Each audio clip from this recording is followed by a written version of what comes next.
Is someone with autism responsible for their autistic behaviors? Think about the answer hard. His or her behaviors are being informed by the way their neurodivergent brain is wired, and yet the choice to commit to those behaviors still belongs to them. Even with autism, they still have agency. Those behaviors make every sense in the world for them to do at that moment, even though they may be completely inappropriate or in some cases violent. Their brains are telling them, yes, this is the right course of action for you to take.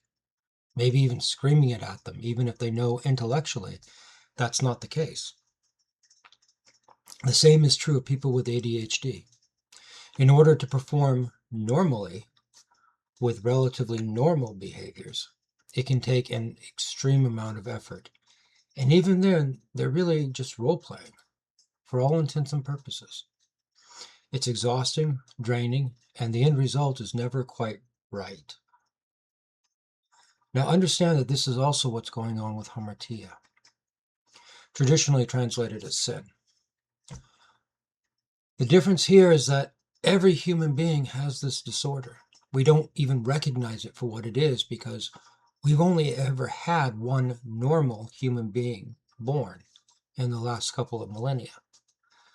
The human brain, and specifically the amygdala, excuse me, is functioning on a set of physical parameters that it wasn't originally supposed to be.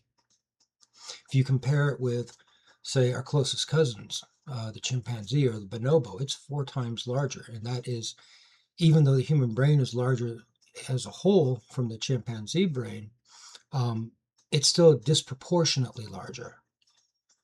You know, if we were going to go, in proportions, the amygdala should only be maybe twice as large.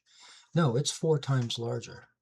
Furthermore, structurally speaking, it's very different from our other primate cousins, not just the chimpanzee. A study was done recently, within the last several years, comparing the amygdalas of various primate species, including human. So human, gorilla, chimpanzee, orangutan, monkey, rhesus monkey, I believe. And what they found was that the human amygdala was actually structurally very different from the others. The human amygdala is overreactive in comparison with all other animals. And this is also what happens when you try to apply normal social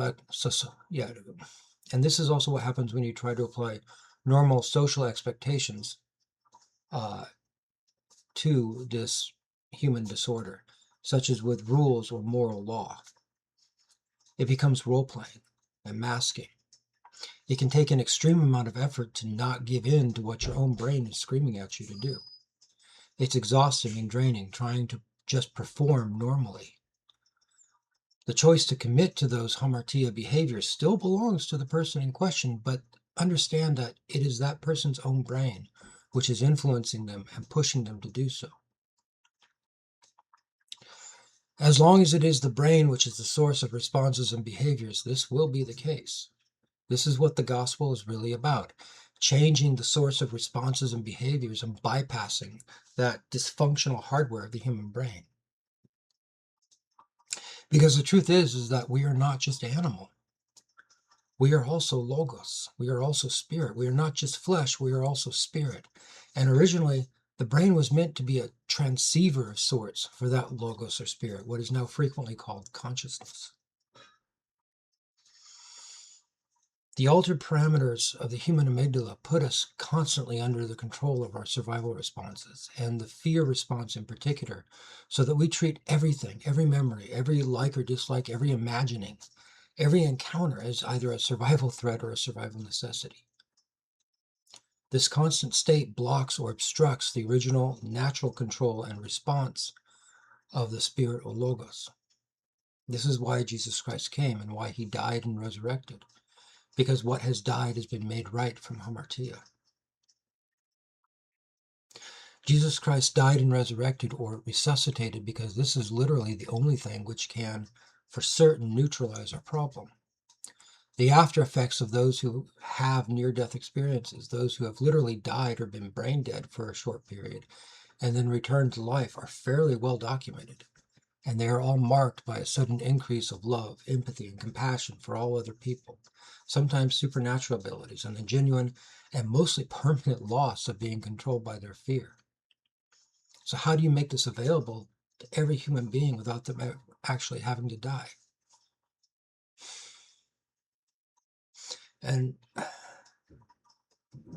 for whatever reason, and this is what I'm trying to say, for whatever reason, the natural result of dying and being resuscitated, for whatever reason, is breaking or neutralizing or rendering weakened this hold that our amygdala, this hold that our very overreactive survival responses have over us. And it appears to be the natural result of this,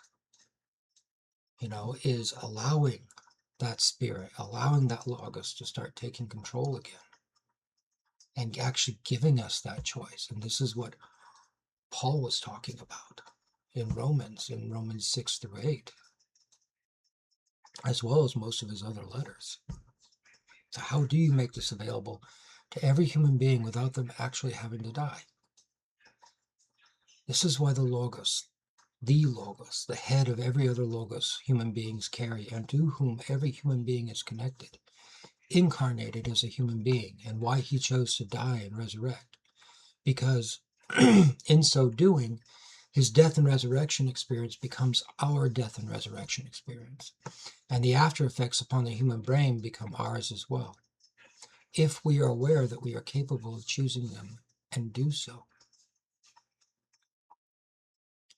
Jesus Christ died and resurrected to give us a real solution to our human dysfunction, our inherited disorder, without destroying our free will to choose. He died and resurrected in order to give us the real choice to behave normally, as human beings were intended to, with the spirit or logos behaving and responding and not a dysfunctional organ within the brain.